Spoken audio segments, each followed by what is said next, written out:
सातारा जिल्ह्यातील पावन तीर्थक्षेत्र सोळशी येथे यंदा शनेश्वर जन्मोत्सवाचा 25वा रौप्य महोत्सव अत्यंत भव्य, भक्तिपूर्ण आणि समाजोपयोगी कार्याने समृद्ध असा साजरा होणार आहे। 24 ते 26 मे या कालावधीत परमपूज्य शिवयोगी तपोयोगी नंदगिरी महाराज यांच्या मार्गदर्शनाखाली हा अद्वितीय सोहळा साजरा होत आहे। 24 मे रोजी श्री गणेश पूजन, शनिदेव अभिषेक, शनी महात्म्य पारायण आणि भक्ती संध्या यांसारखे कार्यक्रम आपल्याला आध्यात्मिक उन्नतीचा अनुभव देतील।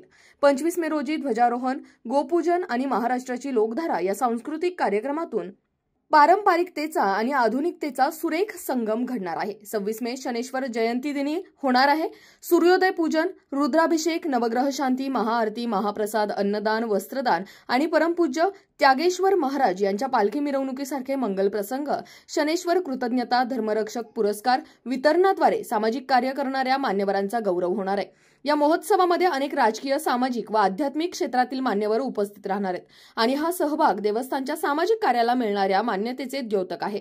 परमपूज्य नंदगिरी महाराज यांच्या अथक प्रयत्नातून हे तीर्थक्षेत्र उभं राहिलं असून अन्नदान, शिक्षण, आरोग्य, पर्यावरण आणि सेवा कार्याच्या माध्यमातून शनेश्वर देवस्थानने समाजासाठी एक नवा आदर्श निर्माण केलाय। आपण सर्व भाविकांनी 24 ते 26 मे दरम्यान सोळशी येथे उपस्थित राहून भक्ती, सेवा आणि आत्मिक आनंदाचा अनुभव घ्यावा ही विनंती। राष्ट्र सह्याद्री न्यूज साठी प्रतिनिधी मुकुंदराज काकडे।